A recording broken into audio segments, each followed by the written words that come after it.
I thank everyone for your patience. Nate,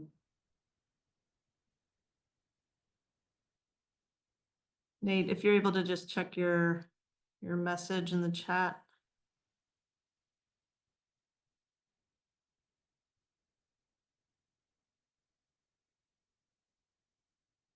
It actually looks like we're going right now. So go ahead. And I will also record just in case. Recording in progress. Thank you. Vice President Potter, how about we take two? So Jackson Potter here, Vice President, Chicago Teachers Union. We've seen a steep decline in attendance of students in predominantly Latin schools today across Chicago. And this is both in resistance and fear of the Trump policies targeting our undocumented communities. We are also hearing that Trump's promise to defund the Department of Education, there are imminent executive orders that are pending.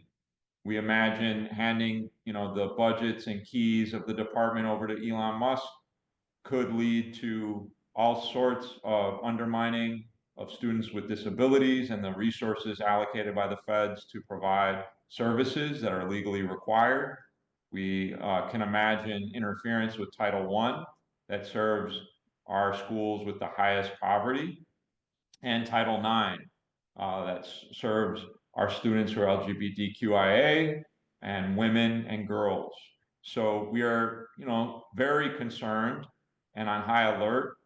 And that is another reason why we believe that settling this contract, executing its provisions, fortifying and putting in place the different articles that address these different topics and more, that preserves academic freedom, are vital and essential in this moment when so much is uncertain. I will say that on Friday, we got word from the media that CPS was making claims that we had not responded to their latest one-page proposal that was given to the union on January 29th. I would like to correct the record.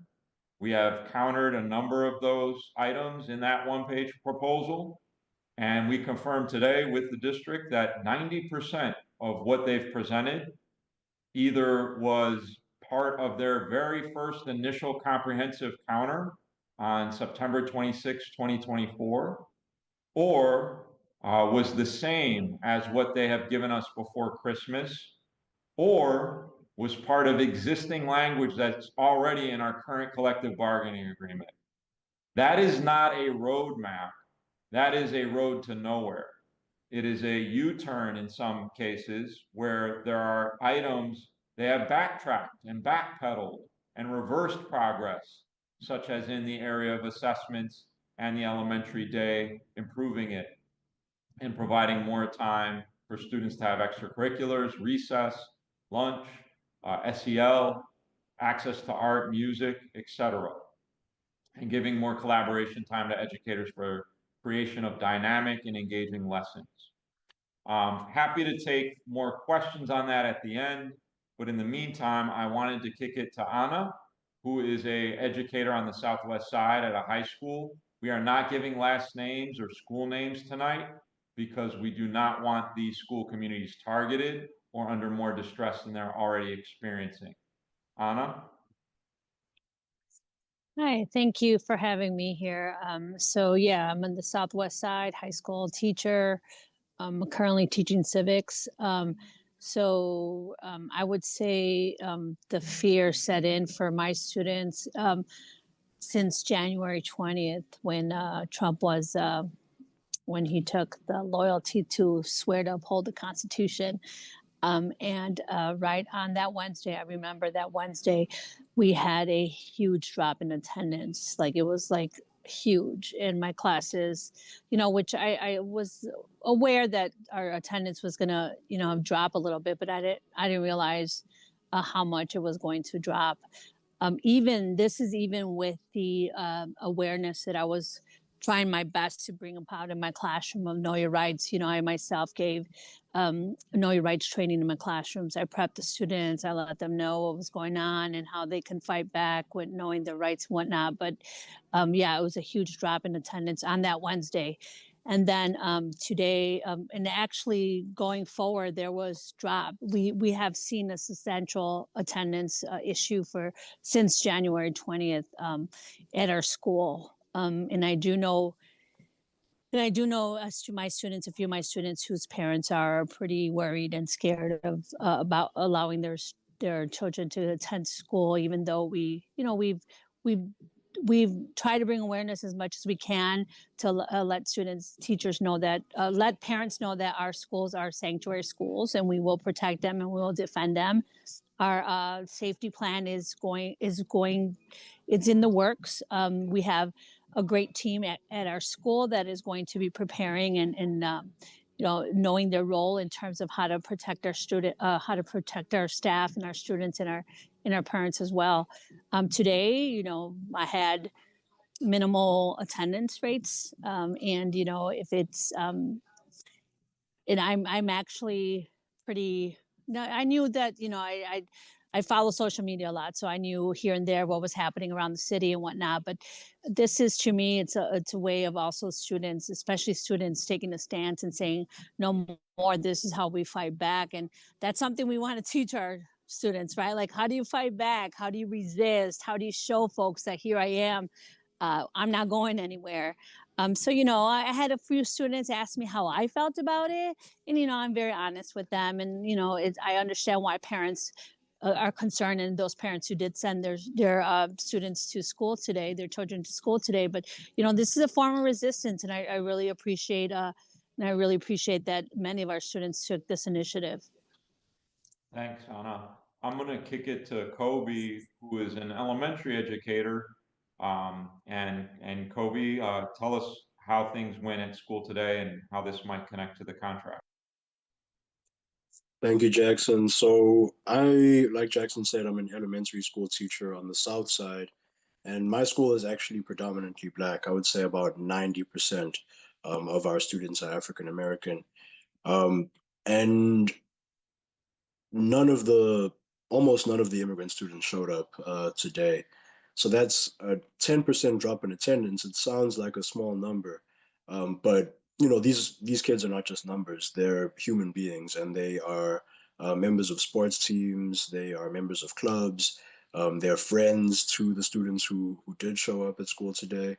They have roles in the classroom, so they're a part of the community. A very integral part of the community. Um, and this is actually the second time that there has been a dip in attendance. Like Anna mentioned, immediately after Trump was inaugurated, we saw the same dip in attendance, the immigrant students not being there at school. And when we shared Know Your Rights Know Your Rights information that's publicly available on the CPS website for anybody to check out, that was what made parents feel safe and students feel safe showing up to school, was the fact that they have a sanctuary in the school building. And that is something we know that was secured in the 2019 contract between CTU and CPS. And when students found out that they were in a sanctuary space in the schools, that's when they felt comfortable showing up. And when they did show up, all the other students were cheering. They literally walked through the halls celebrating that the immigrant students were still there, that they had not been deported. But with these ICE agents running around terrorizing people, live streaming this terrorism that they're doing, that has again made people feel unsafe, even going outside to go to school. So, what we need is to move forward. Whereas this administration is trying to take us back, we need to move forward. We need to get this contract, and we need to establish a force field around our communities so that all of our students feel safe, because the Trump administration is also attacking Black education, Black history. And during Black History Month, it's very important that we stand up for that academic freedom of teachers to teach history the way that it actually happened. And that is vitally connected to the fight for the safety of our immigrant communities. Thank you, Kobe.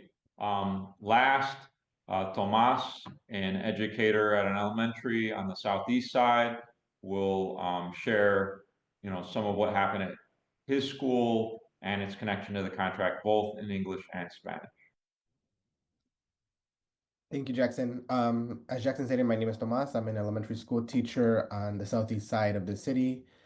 And just kind of reiterate what some of my fellow union siblings here have stated, but that's going on at their schools. Today, a little over 30% of my class was out, and this very closely reflected the attendance pattern school-wide at my school, where we had about 30% of the entire student population out today. And it is unfortunate for me as an educator to see this many students not at school, because as educators, and I know within my building, and I know this to be a fact at buildings across our city, we worked hard to ensure that our schools are one of the safest places for our students to be, that we worked hard to ensure that they feel visible and welcomed. But like Anna said, it's also reassuring to see our families resist the threat of this administration. All we have seen from Trump and his administration are rollback of policies, vilification of folks, and the terrorizing of our migrant communities with the threat of deportations. And those are literally the headlines that we see and that we hear every single day. And what we saw across our district today and the daily attacks on our most vulnerable communities, I think demonstrates the urgency in which CPS has to settle an agreement that contains vital protections for our Brown and Black students, but also for our LGBTQIA plus students. We know that these are communities right now that are feeling a lot of uncertainty, that are feeling fear. And as a district, we need to do good by them, and we need to ensure that we have protections to uphold their safety and their rights within our schools and here within our city. I would like my students and their families to know that as teachers, and I know that I speak for Anna and Kobe, and as school-based staff, we are committed to the rights and the safety of our students, and we take that seriously, and we have their backs. I want them to know that school is one of the safest places for them to be. And for me personally, as an educator, I've always been committed, and I will continue to be committed to ensure that my students' safety is top priority. Hola, mi nombre es Tomás, soy un maestro de escuela primaria en el sureste de la ciudad de Chicago. Quería compartir un poco de lo que vimos, de lo que yo vi dentro de mi escuela el día de hoy, pero al igual que mis colegas Ana y Kobe compartieron que también en sus escuelas vieron algo muy similar, que es desde que este presidente asumió la presidencia, pues hemos visto que nuestras comunidades han sido afectadas, hemos visto que se sienten un cierto nivel de de incertidumbre, perdón, se sienten nerviosos, se sienten tal vez con miedo también. Y lo que puedo decir es que el día de hoy en mi clase faltaron como 30% de los alumnos de mi salón, pero esto muy cerca refleja lo que vimos en el patrón de asistencia al nivel de la escuela, donde en mi escuela faltaron aproximadamente 30% de todos los alumnas de esa escuela. Y es muy lamentable ver tantos estudiantes fuera de la escuela porque es un lugar donde deberían de estar, los alumnos deberían de estar en la escuela con los maestros aprendiendo, porque como educadores hemos trabajado mucho para asegurar que las escuelas sean uno de los lugares más seguros para nuestros estudiantes. Pero como dijo Ana, también a la vez me siento, me siento un sentido de aliento, ¿no? Al ver que nuestras familias están resistiendo la amenaza de esta presidencia, de esta administración, pero también cuando todo lo que vemos todos los días o todo lo que hemos visto, los titulares acerca de Trump y de su administración son retroceso de pólizas, los ataques a las comunidades inmigrantes, las amenazas de deportaciones, entonces pues también es comprensible ah, ver por qué familias y alumnos, estudiantes se sienten de la forma que se sienten con tanta incertidumbre. Pero pues esos son los titulares que vemos literalmente todos los días cuando prendemos la televisión o cuando abrimos un periódico. Y lo que vimos el día de hoy y los ataques que estamos viendo continuamente todos los días contra las comunidades más vulnerables de nuestra ciudad, de nuestras escuelas, demuestra la urgencia con la que las escuelas públicas de Chicago o CPS, tiene que llegar a un acuerdo que contenga protecciones vitales para los estudiantes de color, para los estudiantes de la comunidad LGBT, todos aquellos que son amenazados actualmente con la administración del presidente. Y lo último que me gustaría decir es que mis alumnos y sus familias sepan que nosotros como maestros, como personal dentro de las escuelas, estamos comprometidos a sus derechos y a su bienestar, a su seguridad, y es algo que nos tomamos muy en serio. Nosotros estamos aquí para apoyarlos a ellos y respaldarlos de cualquier forma que sea necesaria, o cualquier apoyo que ellos ocupen de nosotros. Y nos gustaría también que sepan que la escuela es uno de los lugares más seguros para ellos, y como maestros siempre ha sido nuestro compromiso garantizar la seguridad de nuestros alumnos, y ese siempre va a ser nuestro compromiso y eso no va a cambiar. Muchas gracias. Gracias, Tomas. We should mention that the actions taken today by many students and families were part of a coordinated and organized action known as a Day Without Immigrants. And I think we are starting to see the formation of a lot of different mass movements, coordination between organizations and communities.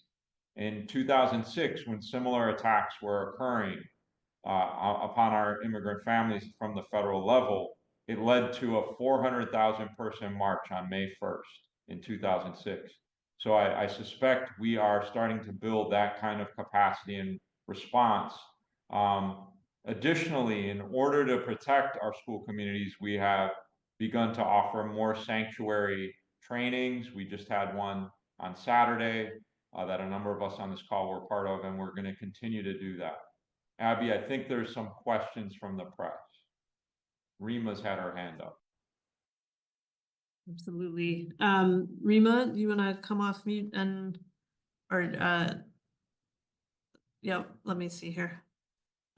Nate, you can help me with that? Very good. Go ahead, Rima. There we go. Hi, everyone. Thanks so much for having this. I have a couple questions. My first one, and I'm sorry if you guys have answered this in previous press calls and I've missed it, but can you talk about what are the additional things that you're seeking in the next contract that don't already exist, that you believe would bolster protections for immigrant students? Yeah, I mean, one would be, you may notice the district continues to say we've added 7,000 positions to our schools. And this is inclusive of English language program teachers that help our bilingual and English language learners. It's inclusive of student advocates who assist with our houseless students. It includes social workers that finally service every single school, nurses. And they have said in public and in their press events that any additional positions we add could jeopardize those 7,000 positions. When we ask them in bargaining to preserve those positions that help our students, you know, address their social emotional distress, to deal with all of the kind of economic fallout their families may be experiencing, both from the immigration system and from the housing market. They say they refuse to do that, that they cannot guarantee those positions, that they may, you know, have to engage in mass layoffs and furloughs, and they want to preserve their ability and right to do that. And we're hearing, you know, those kinds of things, and a refusal to commit to those, you know, key staff positions that really do keep our schools safe, well-staffed, and doing the interventions that our students need more of, not less of. So that's you're kind saying, of one area.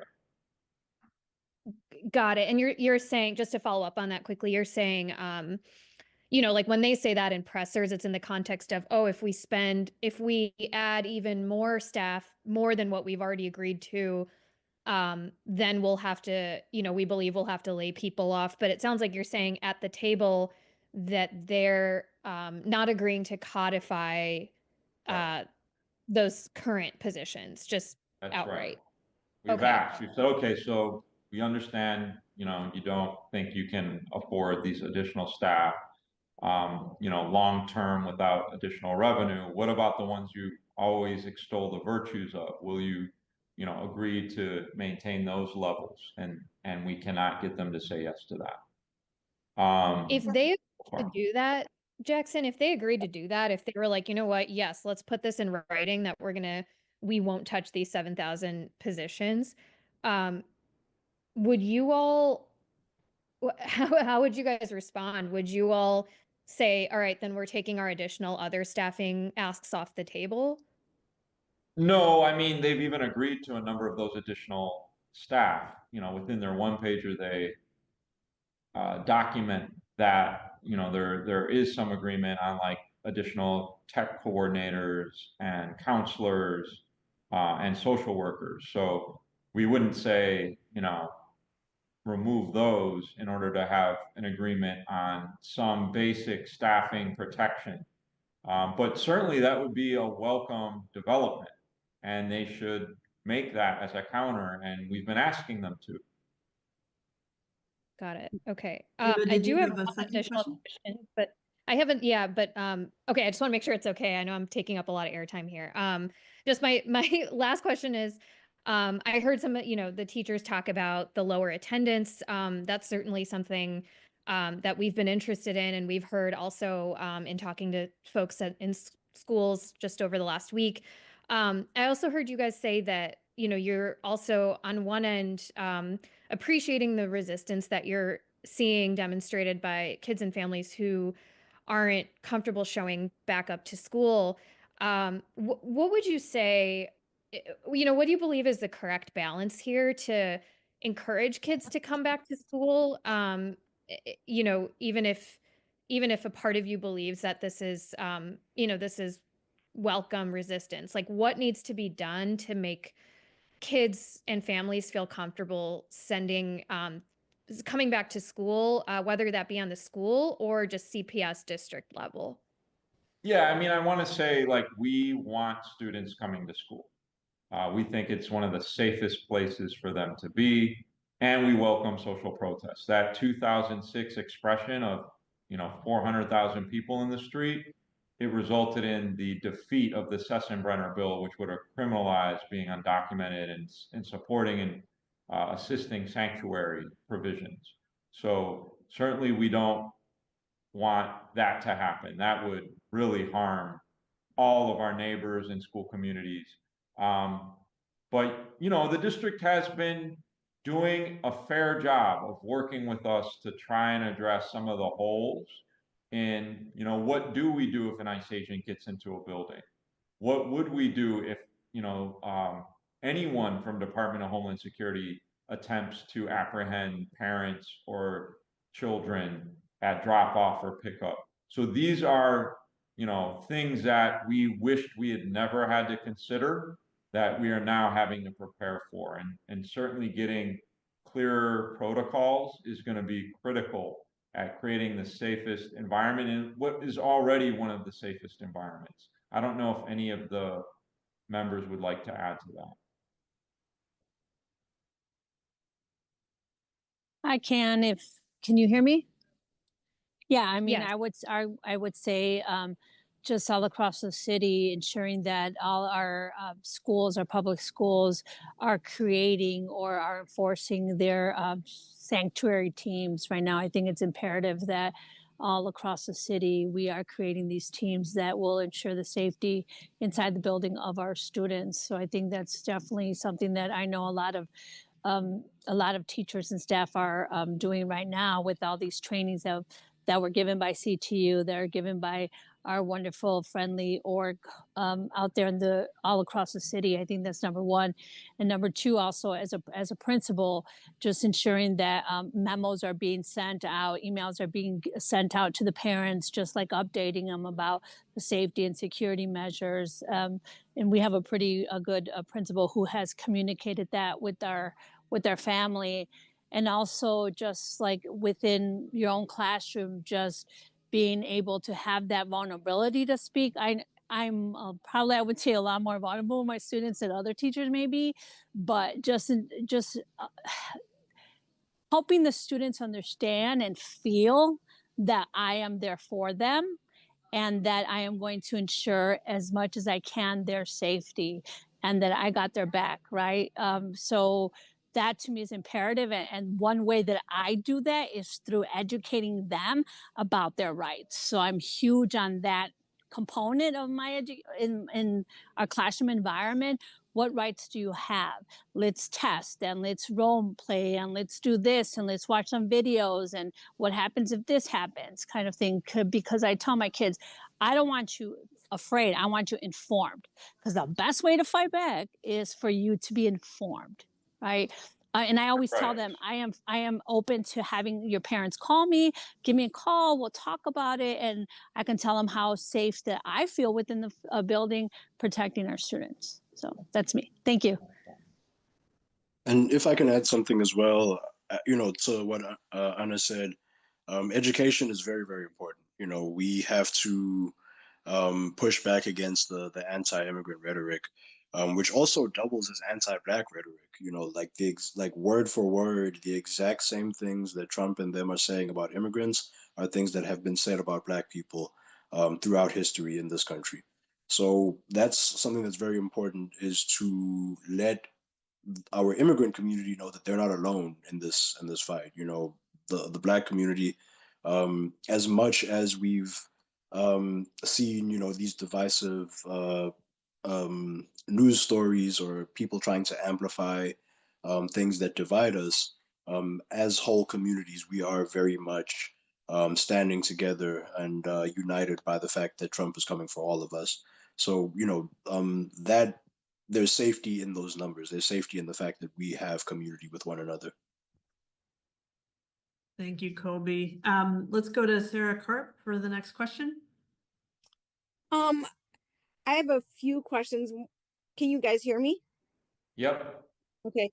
One of them, Jackson, you started out by saying that there's some specific executive orders that you guys think are coming down that you think could be harmful from the Department of Ed. I just wanted to know I mean, there's so many executive orders that are coming down that I'm just wondering what specifically are you guys concerned about, like over the next day or so? Yeah, I mean, I think to your point, sort of the possibilities are too many to prepare for. And the ones, I would think are most likely are some kind of poison pill for the federal funding the district relies on, that unless you fill in the blank, allow parents to take their money to private schools, unless you, close schools that are underperforming, unless you, um, you know, discipline teachers for teaching unpatriotic parts of history. We won't give you the funding designated to Title I. We won't give you the funding for the Individuals with Disabilities in Education Act that is currently required or part of the block grant to states. So that, I think, is where we are, sort of trying to understand. We suspect whatever move along those lines would probably get litigated, similar to what we saw last week.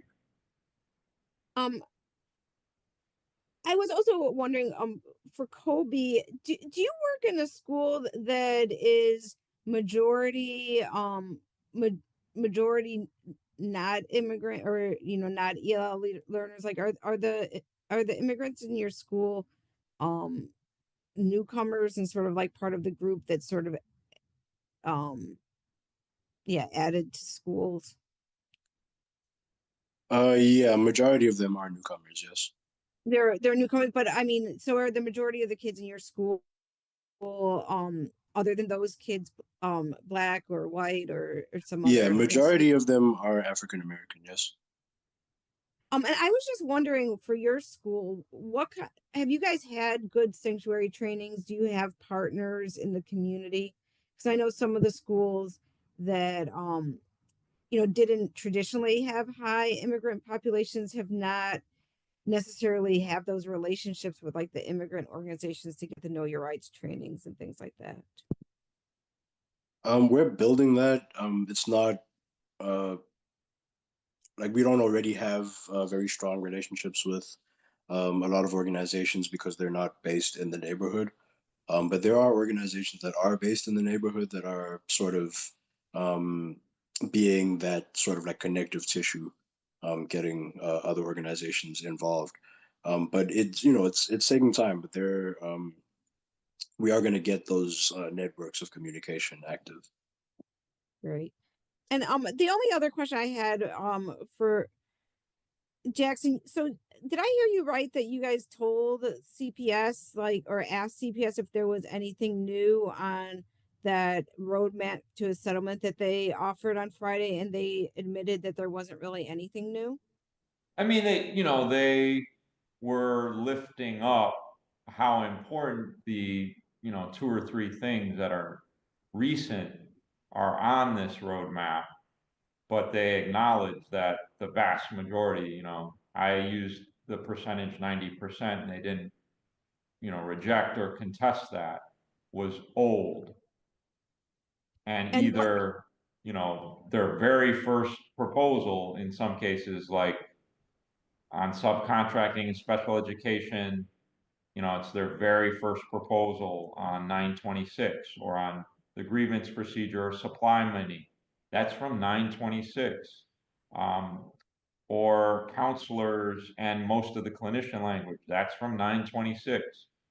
Or, before Christmas, that's guest teachers, that's, oh, by the way, their salary counter was from 926. We're talking, I mean, how many months ago is that?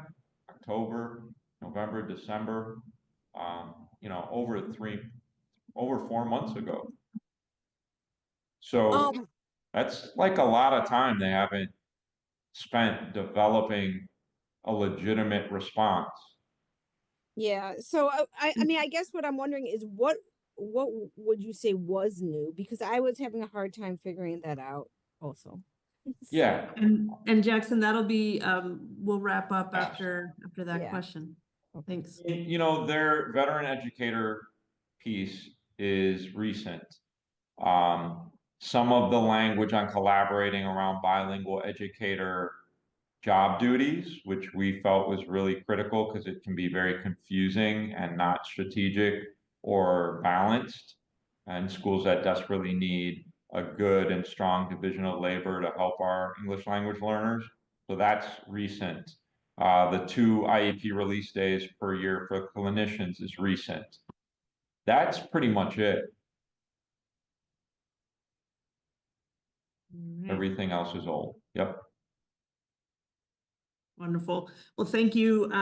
We really appreciate our members for getting on here after a long day of teaching, and appreciate members of the press for attending. We do want to make sure all members of the press are aware that Chicago Teachers Union will be participating in a National Day of Action tomorrow.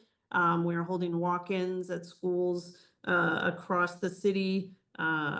Looks to be over 100 schools will be participating. This is parents, teachers, students, community members who will be standing up for our schools against the Trump administration's attack. And here in Chicago, we will be calling for the investments and protections in our schools that will help us take that stand, and that are most available to us through settlement of a fair contract. So we hope to see you all out there tomorrow morning. So thank you, everybody. Have a good night. Be safe. Good night. Bye. Thank you.